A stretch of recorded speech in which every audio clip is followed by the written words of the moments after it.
I'm your host, Peter Komendowski, and welcome to Surviving Bad, where we explore Iowa stories of survival, hope, and inspiration.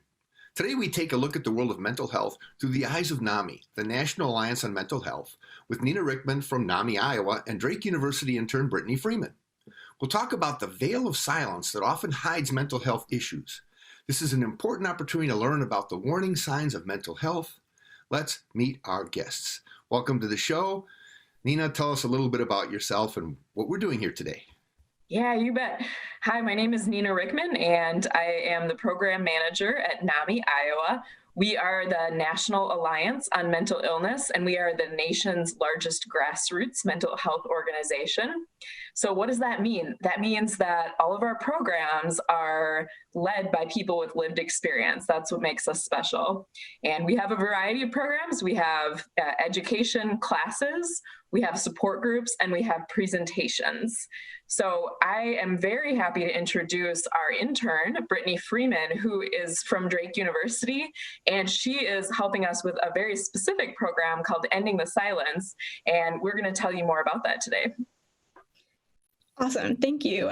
So like she said, my name is Brittany Freeman. I'm a senior at Drake University this year, so almost done. But my main thing that I work on is working with other people. And like Nina talked about, one of the things that NAMI is really proud of is working with people with lived experience. So I work on a program called Ending the Silence, and I get to use my own lived experience and bring that as a way to talk to people about that. So I'm excited to tell you more about that program throughout this segment. Well, one thing we do know, we've heard from countless professionals as a warning that mental health issues are on a rise. With what's happening in the world today, people are living in sort of a vacuum, not a lot of support, but there is an aspect of this, which is why we ask you to come on the show today, that's really important. And that's the fact that families spend more time together. Parents see their children more, children see their parents more. So on that level of interaction, Brittany, the program you're working on sort of touches on that arena, doesn't it? Yeah, it absolutely does. I do these programs a lot where I talk about, what it's like to live with a mental illness and living in a family where we don't really talk about mental health. So it's really important for us to talk about those barriers, especially in a time when we're all kind of forced to be with each other a little bit more than normal. And so Ending the Silence is kind of a way to start that conversation. And that's what's really great about it, is we're able to present it to a lot of different audiences, no matter what your age level is. Nina, what are some of the sort of scenarios that you see in your work? Because you're close to the problem because you're dealing with people that have lived it. Mm-hmm. And are we seeing things now during the pandemic that are sort of raising the ante for the kind of work that you do? I would suppose so. Yeah. They say that the average year that 1 in 5 individuals experiences a mental illness, and those were the statistics pre-pandemic. Well, now they're suggesting that the data is probably closer to 1 in 4 individuals is struggling with a mental illness. So you can see the numbers are going up. And when you think about mental illness, it's one end of a spectrum. So we have mental health, which is the whole spectrum. And on one side, we have wellness. And on the other side, we have illness, right? So those 1 in 4 or 1 in 5, they're on the end, that's the illness side. And we all have mental health. So we're all somewhere in there, and it can change. And I think with a pandemic, it's pushing people away from wellness and more towards illness, just because we have so many added stresses and pressures. So I think the real challenge is to get people resources so that people can work themselves back towards wellness, because it always takes work. And just during a pandemic, there's those added pressures and stresses. I had a question for you, Nina. There's obviously a change in what children are experiencing. And we know children are resilient. But I would think that in order to express resilience, they need to be able to migrate through different groups of people, places like school or church, and where they're not anymore. How does this happen now? How do we nurture the kind of dealing with mental health that kids might have, ways to vent pressures and stresses they have in this sort of technological world where everybody's going virtual? Yep. Well, a couple of things that I can speak to on that topic. I know that virtual programming has been a big effort of ours in the last 8 months. So we have been trying to adapt our programs so that there is a virtual option. And this was true for support groups. That's what we initially converted over to virtual programming. But Brittany has been helping us to adapt our Ending the Silence program, which is a 50-minute introductory program. It's a presentation style where we talk about signs and symptoms of mental illness, we talk about suicide prevention, and we talk about resources. So it's really, and one of the versions is designed for youth, so middle school and high school students, and it's really helping people to see what are some of those indicators and what might it look like in a friend for the youth version of it, because I think sometimes kids can see it more easily in their friends than they can see it in themselves. So, we go that direction where we just kind of give some information and see what they can do with it. That's great. We're going to take a short break, and afterwards I'd like to come back and have Brittany talk to us more about the program and what we're doing. We'll see you all after the break. You don't want to miss this.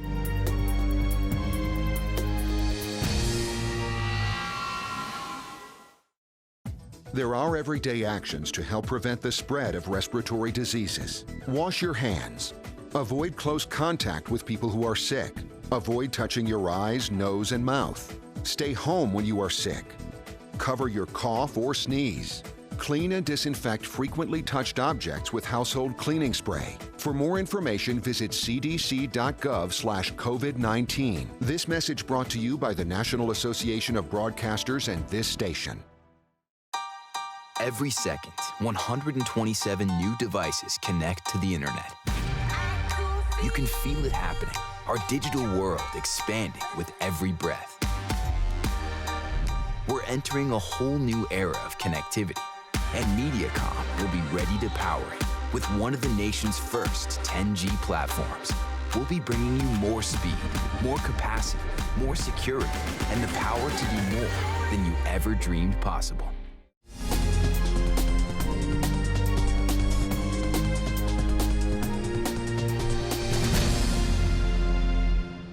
Welcome back to Surviving Bad. I'm your host, Peter Komendowski, and we're talking with Nina and Brittany from Iowa's Office of the National Alliance on Mental Illness. And we're talking about a unique program called Ending the Silence. Brittany, tell us a little bit about the program. Awesome. So Ending the Silence is unique, like I kind of alluded to earlier, because we get to talk about lived experience. So at the beginning of any presentation, I say, I'm not a psychiatrist, I'm not a psychologist, I'm here to talk to you about what I've been through. And the reason why I enjoy doing these presentations and working on developing this program is because I've lived with it, and I know what it's like to not get the help you need. And so every time I start my presentation, I always say the struggle about my story is that it started before that I knew that I was starting. And that's because we didn't talk about it. And so I come from a family where mental health conditions are all around us, but we never really talked about them or identified them as being such. And so growing up, it was really easy for me to say, oh, this is anxiety-like, or it's depression-like. But I would never say I have anxiety or I have depression, because those words were scary to me. And the reason why a lot of people don't get help, and we talk about this in the program, is because of stigma. And so I had this stigma growing up that mental health was something that made you weak, or having this condition was something that made you crazy, or you belonged in a psych institute. And so in this presentation, I'll talk about all these different things that we see from media and why that makes us to feel lesser than and unlikely to get the help we need. And so this presentation is all about kind of talking about why people don't get that help, and instead why we should be looking out for our friends and family members, but not doing it as diagnosticians. I go in and I say, if you're anything like me, you probably have taken classes where you hear these different warning signs. And I was that person that went around diagnosing my friends and family, but I say that's not helpful. Instead, we have to approach the situation as expert observers. And so what that means is we're going in and looking out for these warning signs within our friends and family. And we're not using these as a checkbox that we have to have all of these things to have a mental health condition. Instead, we're looking out for them as a way to understand how we can help somebody get the help that they need. And so the thing about mental health is that we need to talk about it. And so this program does a great job of introducing the conversation in a very friendly way that people can relate to. And so we do that with these warning signs. We talk about suicide, which is a heavy topic, but then we come out and we say there is hope. And so here's some of the options that you can do in terms of treatment and positive coping strategies. And then we give time for more lived experience examples and questions, because there's always questions that we're too afraid to ask. And so when you open up the floor and say, I'm here, you can ask me anything, people are more likely to ask you that stuff. Nina, can you share with us some of these signs, some of these things that, parents and friends need to look out for? Yeah. Again, I also have to give the disclaimer that I'm not a clinician, but I think some of the things that people can be looking for is just people not seeming like themselves, seeming like they are more stressed or more edgy, maybe changes in sleeping patterns or eating patterns, or loss of interest in things that they were previously interested in. Sometimes, and I'm a parent to 2 kids with mental illness, and so, identify really with seeing it through the eyes of a parent, looking at their kid. And with my sons, when I think about what were some of the indicators with them, it was behaviors that just didn't make sense. Like, I knew how they were, and then these big behaviors would come out, and I would think, like, what's going on for this guy, And that was what ultimately got me seeking help for them, was looking at it through that lens of, like, I know who you are, and this just doesn't seem quite right for you. Like, clearly you're having a hard time with this. And so that's kind of why I sought professional help for them, was just to manage those behaviors. And I later learned that those are symptoms of mental illness. But at the time, people would just say, these guys have bad behavior. And so one thing that's been really valuable to me as a family member is knowing that the mental illness is separate from the person. So who you are is not your mental illness, but signs of mental illness really impact how people see you. And that's why it's important to get help, so that you can feel like your best self, as opposed to living and surviving something that makes you have to struggle all the time. Now, is mental illness, is it sort of like on a sliding scale? I mean, can people migrate into, the fringe aspects of mental illness, and are they resilient enough to move back and forth? Or is this like a switch that turns on or off without any self-control? It's absolutely a sliding scale. And I think that's what gives me the most hope. And the message that we try to give to people is that mental illness is treatable. There is a category of mental illness that's called severe mental illness.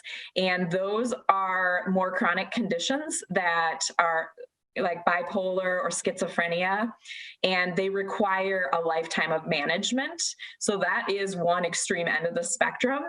But there are a variety of other mental illnesses and just mental health challenges and conditions where it can come and go, and it's something that you can manage with a variety of different treatment options. Well, let's take a short break and look into that. When we come back, we'll ask Nina and Brittany to share us a little bit more insight into how ending the silence can benefit you, your family, and the ones you care about. See you all after the break.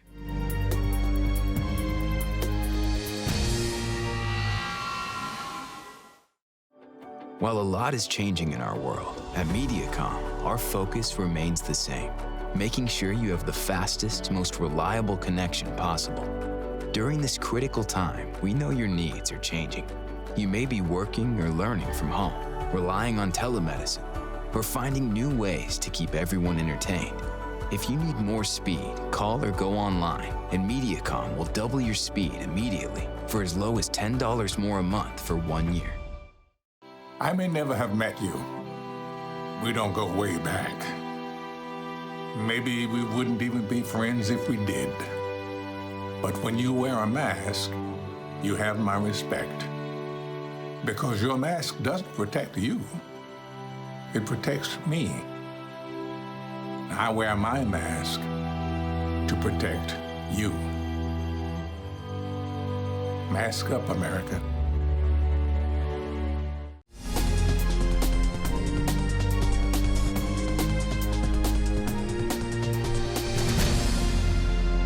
Welcome back to Surviving Bad. We're talking with Nina and Brittany from NAMI about the conditions and warning signs related to mental illness. Signs that can help you or someone you care about avoid a crisis. Brittany, you work with a lot of kids. What are some of the stories and take back you can share with us from working with them on sort of identifying these problems with mental illness?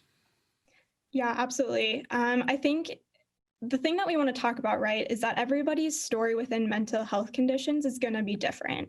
And so when I give these presentations, I talk about that we can't compare ourselves and our journeys to anybody else. I struggle with that comparative guilt a lot. And so when you're in high school, especially, it's really easy to say, well, I don't have this going on, or I don't have this going on. But coming from a person who has extremely high expectations for myself and this need for perfectionism, I understand that. And so what these programs really do, and what I've noticed, is that sometimes these children, high schoolers, middle schoolers, don't have an outlet to talk about it. You know, they don't have that peer, whether it's someone my age or even younger, don't have that person to talk about it with them. And so these questions that we're getting are often alluding to maybe internal feelings that they're having. And by allowing myself to answer their questions honestly, they're feeling that, oh, I'm not alone in this. And as a person who went through that myself, where I didn't talk about that in high school, it's really, fascinating to be able to provide that advice now, to tell these children and these, high schoolers and teens that where you're at right now doesn't have to be the way that you stay. And so people come out of our presentation with this newfound sense of openness and that they can be honest with other people. And honestly, that's not going to happen overnight, right? Those boundaries we put up, those walls, they stay there for a long time. What this presentation does is it normalizes the conversation enough to say, there is potential for me to be able to say this. And even if it's telling this stranger from NAMI, Iowa, who I've never going to talk to again, it gives us an opportunity to verbalize that. And I'm a very big person in saying, as long as we open up and we say it once, it can be to a complete stranger, it can be to a page in a journal. It allows us to kind of validate our own feelings. And that's what's really important when talking about mental health conditions, is saying that your story matters and where you're coming from matters. And so even if it's just listening to a presentation, that's a great first step in understanding this journey and where we're going. Now, in looking at some of the research before the show, and we've had guests on, specialists in stigma and things of that nature, it seems to me that stigma could be a huge impediment in it, because if 1 or 4 to 5 people are suffering, that means there's a large number of other people that, if they're not, would still possibly be afraid of the consequences of even the dialogue. Anina, how do you manage the idea of stigma in the context of dealing with mental health in your work? Oh, that's a huge one. I think stigma is one of the biggest barriers that we face in mental health, is making it okay to talk about things. So what I tell people is just start talking about it personally, because the more of us that can talk about it, then the more it's out there in the world. And I want to believe it's like a wave where we're building momentum and it's going to crash over at some point. My understanding is that cancer in the 50s was a bit like mental health is now, where people didn't really talk about it. There were some misinterpretations around it, like that it was contagious and the scientific basis wasn't there. Well, think about where cancer is now. I mean, people talk about it. We support each other very well. People that are going through cancer treatments. We do fundraisers for cancer. We do, wear your color shirt day. And it's really something that people can talk about now. So my hope is that mental illness will get there, where it becomes normalized enough that people feel that they can talk about it like they would talk about cancer or the common cold. How are you feeling today?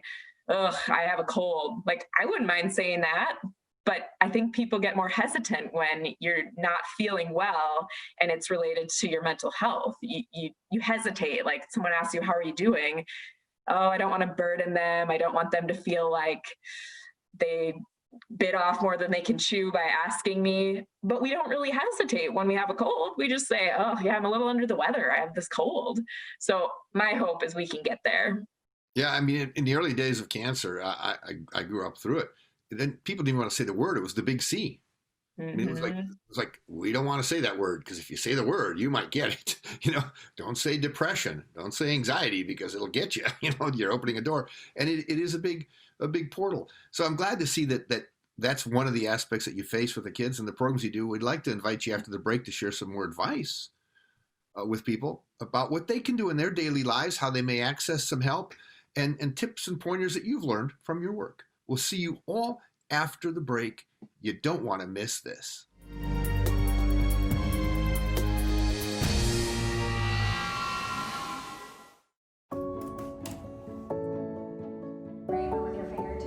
I don't know how we would have survived without Mediacom. We have 5 kids, my wife and I, and we have Mediacom for all of our internet and all of our cable services. So I'm stuck in my house, but at the same time, I'm connected to people all over the world, and it's been fantastic.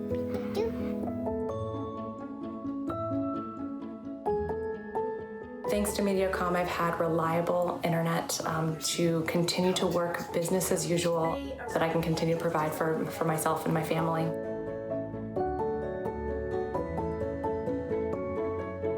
Right now, we all feel like the world is in a standstill. The internet has played a huge role in allowing us to stay connected to our jobs and the kids' schooling online and finding fun and creative ways to stay connected with the ones that we love. We couldn't do it without Mediacom. Right now, millions of people and billions of devices are connected to the internet. Homes, businesses, hospitals, schools. The security and reliability of these connections are more important than ever. That's why at Mediacom, we've built a network to protect them. A network that sees threats, fixes problems before they occur, and keeps you going with 99.99% network reliability.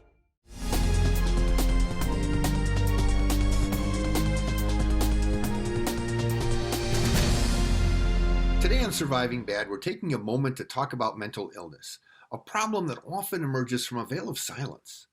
With the right knowledge, you can see the warning signs. Let's hear what advice our experts have to share. Brittany, I have a question for you. You've lived through this. If you could go back in time to when the first issues emerged, from what you know today, obviously then you weren't aware, what would you do differently? And what advice would you share to other people in that spot? Yeah, I think it's less of what I would do differently and more of what I would tell myself. I think I need that older version of me to say it's going to be okay.